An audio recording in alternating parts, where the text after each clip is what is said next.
So we have seen what is a group, the group axioms. We went through the algebraic structures and some of the algebraic rules, and the most important thing we went through was the idea of equivalence classes, an equivalence relation, and that induces what we call equivalence classes. So what we are going to do next is study some more generalities, and we also introduce the permutation group, and the claim is that permutation group really encompasses all possible groups that we can have. Okay. So what we are going to do today is actually try to see that how permutation group is the big daddy group of all the groups. But before that, we just prove some more general things about a group. And to motivate, let me just say that what we try to prove is what is called Lagrange's theorem. So we have Lagrange's theorem, which says that if H is a subgroup of G,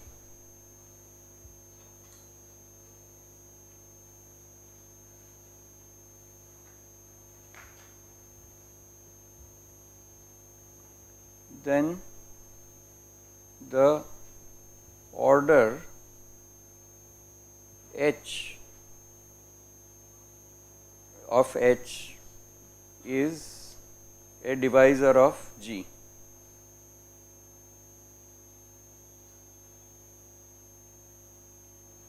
That is, the number of elements in a subgroup is such an integer that it will divide G as an integer. Okay. Divisor means it won't leave a fraction behind, it will give an integer number. So first we need to also define what is a subgroup. I am not completely sure we went through this, but the idea is rather simple, rather obvious once you state the title of what we are trying to define. A subgroup is a subset H of G such that H is itself by itself closed under the given multiplication, whatever the multiplication of the group is.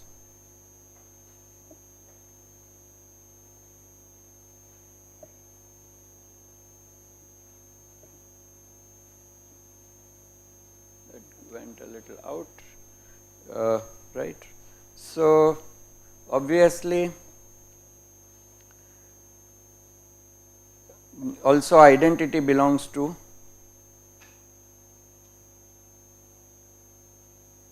H, then H is called a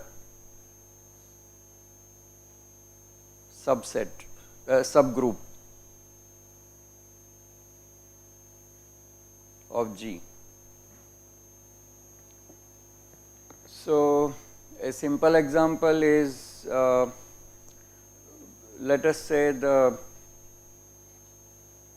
we considered two groups. One was the cyclic group C4. So in C4 we had basically a square which was being rotated by 90 degrees.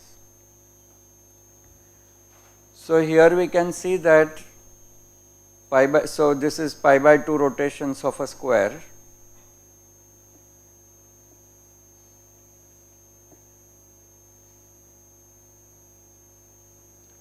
Then we can see that pi rotations form a subgroup, identity and pi rotations. So we can write it out like this: 1 e to the I pi by 2 e to the I pi, which is going to be minus 1, and then e to the 3 I pi by 2. So this is C4.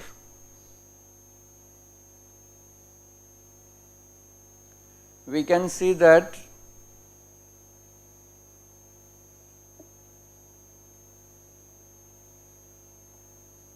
one and e to the I pi is a subgroup, which is actually what we had once called Z2, I think Z2 is just 1 and minus 1 subgroup, is a group in its own right, but is now a subgroup.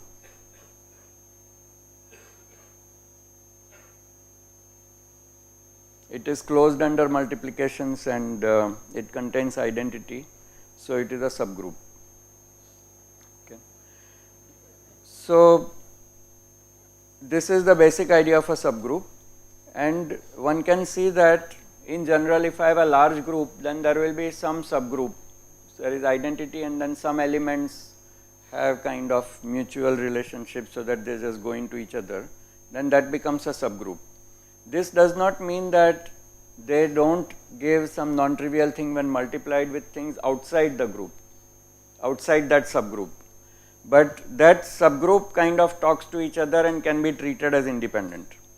Now we see to see Lagrange's theorem, we introduce the concept of cosets.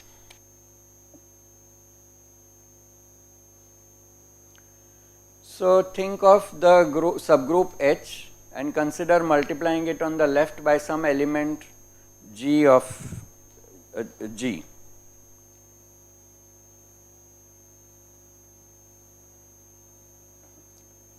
And which is generic.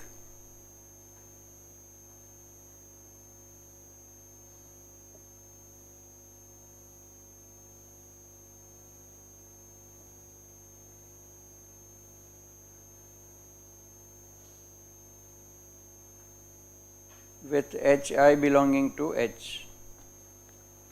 So we generically write this set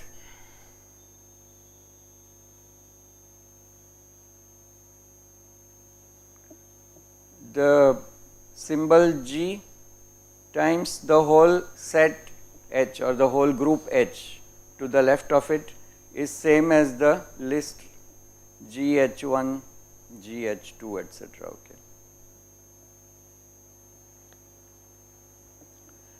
Now we see that, so let me draw a picture here.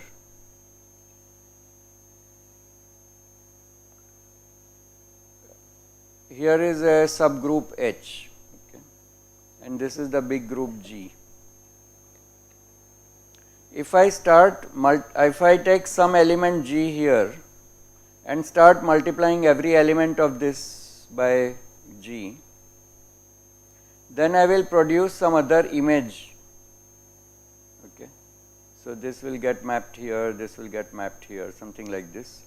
But this image has to include G, because identity is also there in H. So it includes G as well. The image of G multiplication H includes G itself. So note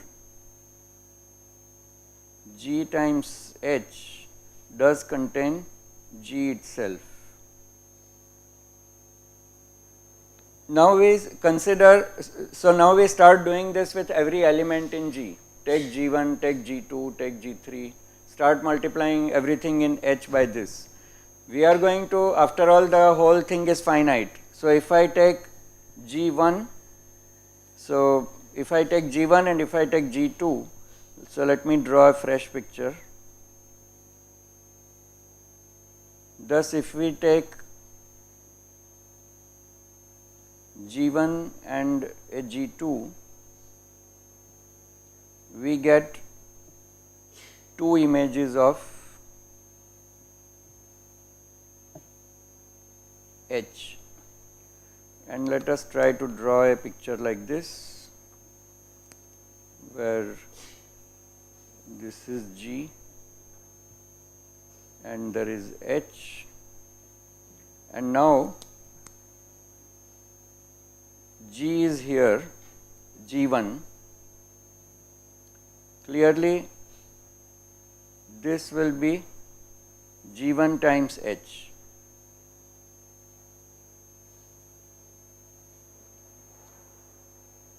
We can similarly have G2 times H.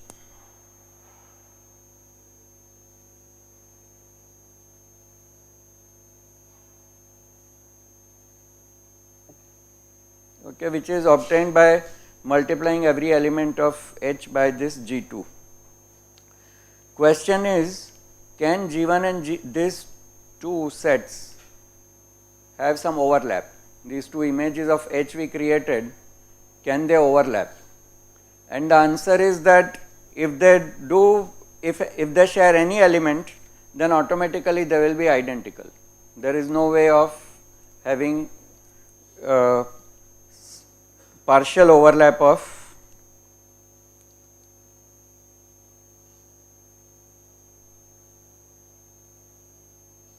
it is impossible to have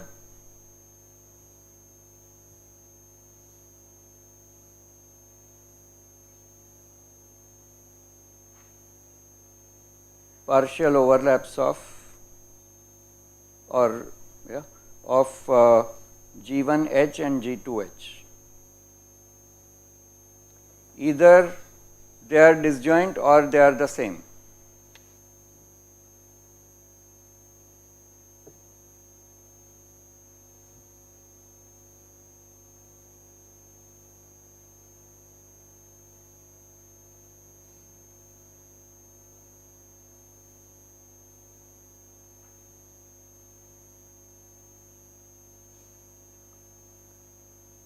So how do we prove that?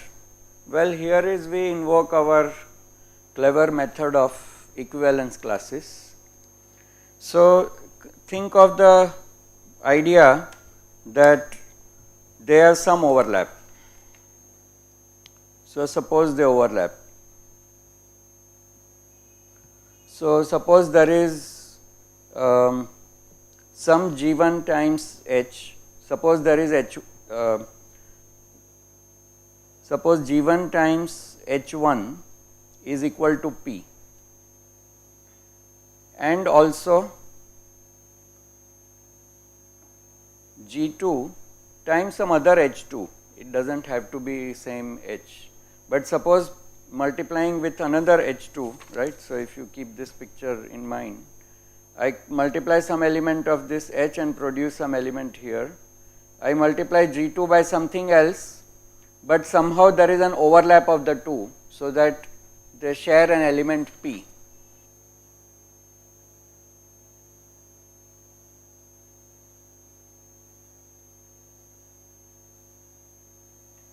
Between G1H and G2H.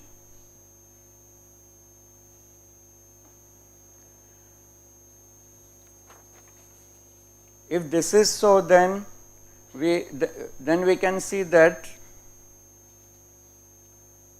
G1 H1 equal to G2 H2, which implies that G2 inverse G1.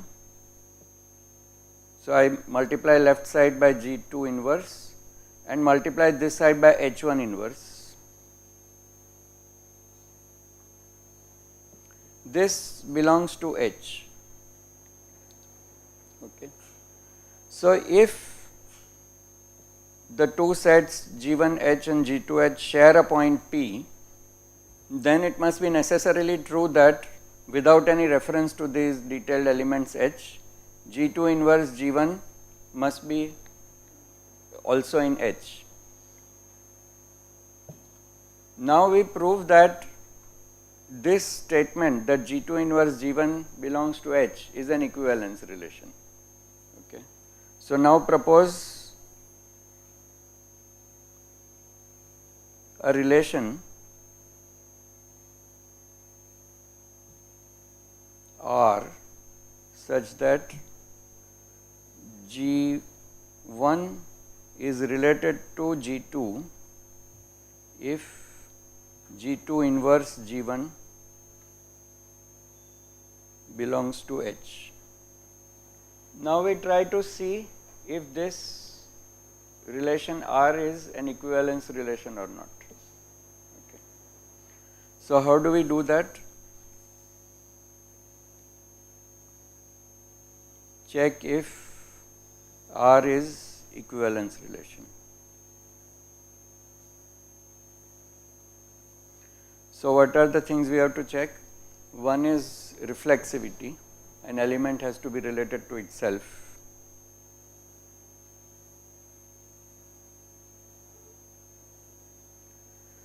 So we ask the question, is G1 inverse G1?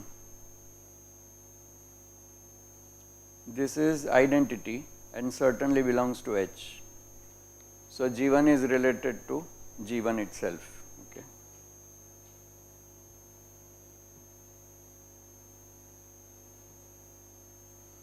Then number 2, we ask for symmetry.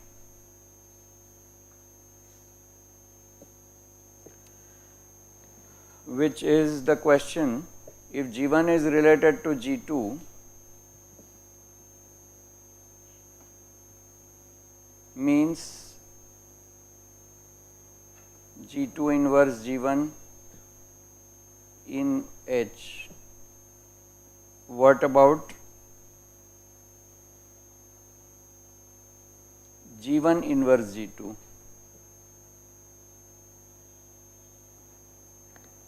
Right, that would mean that the reverse, then G2 is also related to G1. But we already know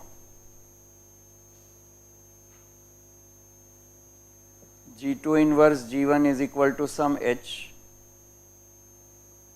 So this implies that G2 inverse G1 inverse equal to H inverse also belongs to H. And how do we take inverses of product of two elements? It will be equal to G1 inverse G2, right? It will be the order, I mean it's easy to check that is what will happen. It will be G1 inverse G2 inverse inverse, but G2 inverse inverse is G2 itself. So this of course belongs to H. So if G2 inverse G1 belongs to H, then it also means that G1 inverse G2 belongs to H. That means it's a symmetric relationship. And finally, transitivity.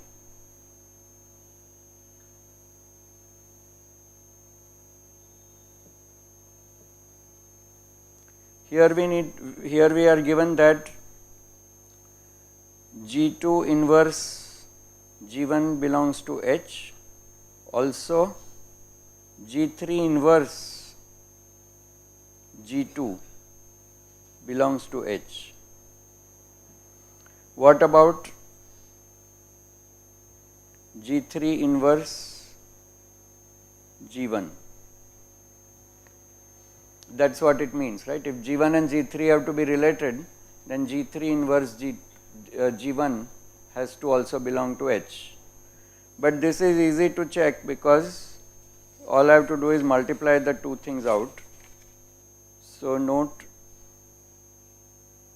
that G3 inverse G2 times G2 inverse G1 is equal to, now we open out this bracket, so it becomes G2 inverse, which is identity. So this is same as G3 inverse G1, but suppose this was H1 and this was H2, some H1, some H2, it doesn't matter. So it implies that G3 inverse G1 is also belonging to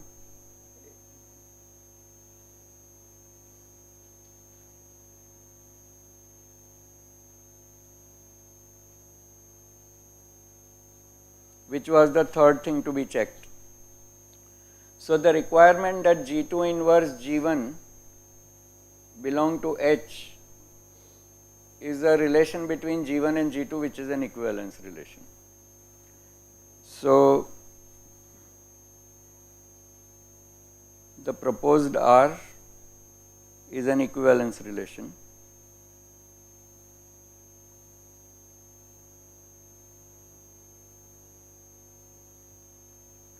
In other words, we have proved the statement that either G1H and G2H are disjoint or they are the same, because the equivalence relation splits the set into equivalence classes. Thus, G is split up into disjoint subsets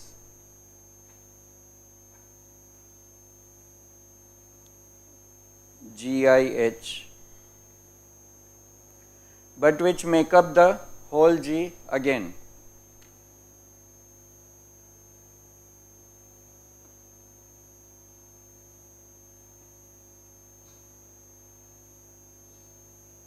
Because that was the property of R, it is an equivalence relation. Every element of the set at least relates to itself, that is the property of R. So, even if it does not relate to anything, it will be a point in the set. So, under equivalence relation you have a disjoint subset of subsets whose union is the whole set. So, you have to recover the whole of G as well. So, these disjoint, so these are all GIH, and the sets GIH are called left cosets.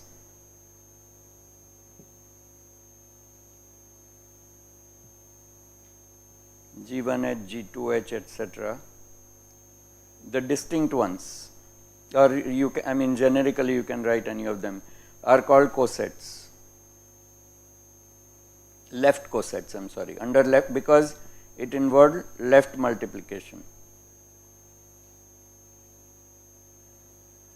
So, if you list out like this every possible G from G, of course there will be some that will be same because of the equivalence relation, but you can write the whole list. But now we see one other important thing is that any one of the cosets G1 times H has to have as many elements as H itself, right. So, next see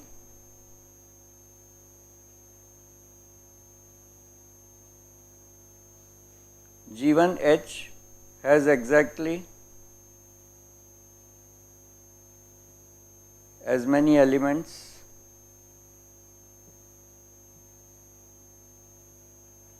as H. Why is that true? H is a subgroup, and if I start multiplying by some element G, I should generate a unique element of big G out of this multiplication. So, each of the elements that gets generated by this left multiplication has to be unique.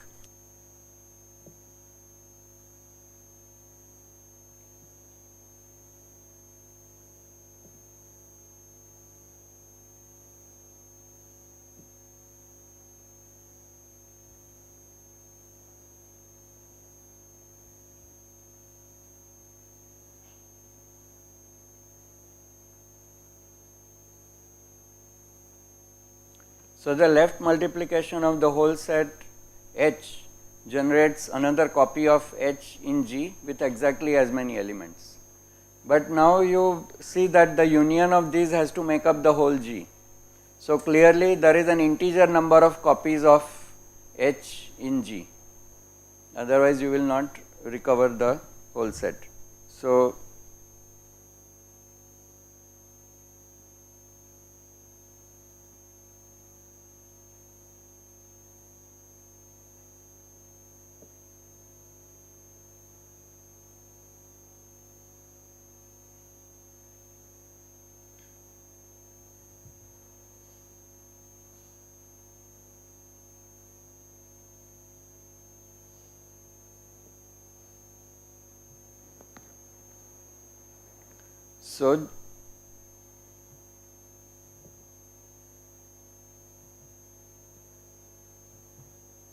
equal to number of cosets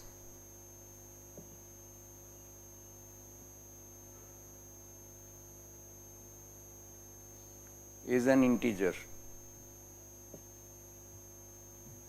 in fact positive number, right. So, H is a divisor of G.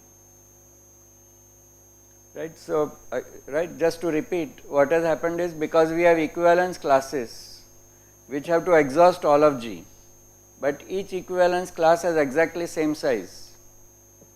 So, there has to be an integer number of equivalence classes into which the G is divided.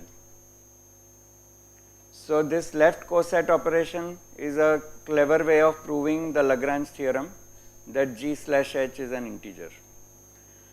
Now, there is a related concept which is very easy and just a simple extension, is a right coset. So, similarly we can define right cosets.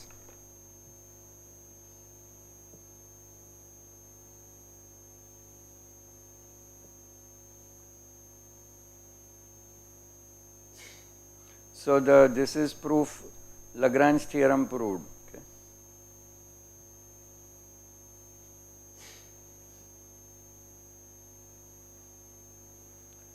So, similarly we can define right cosets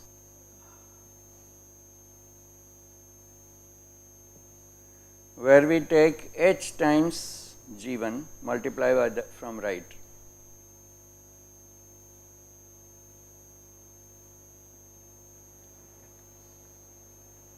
Obviously, the number of cosets generated this way will be exactly the same as the number of cosets from left multiplication, but the two need not be the same. The two both may be different partitions of G.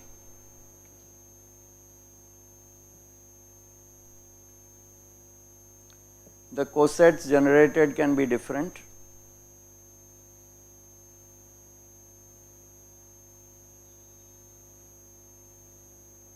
Meaning we have nothing to say about it definitely in the most general case, but number of cosets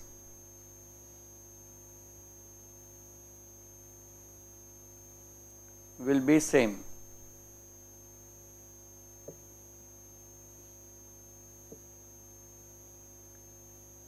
Mod G, I mean this order of G divided by order of H. And we can add here, to do this you only need to define an equivalence relation, which is instead of G2 inverse G1 we will say G1 G2 inverse. So, identify required equivalence relation. Right, it is clear that G1 will be related to G2 provided now we will need to put G2 G1 inverse instead of G2 inverse G1, but it is the same thing. Okay. So, you can think about it and try to check directly how this works. So, we have proved what is known as Lagrange's theorem, but now this leads to one more general concept about groups, which is that there is a particular situation in which there is greater elegance of this kind of idea, which is when left cosets and right cosets turn out to be identical. Okay. So, the special case is, and mind you, right now it may all sound abstract, but later it turns out that these things actually happen in the groups of atomic, I mean molecules and solids and so on, and that one can get information about the spectra from knowing whether this kind of phenomenon happens or not.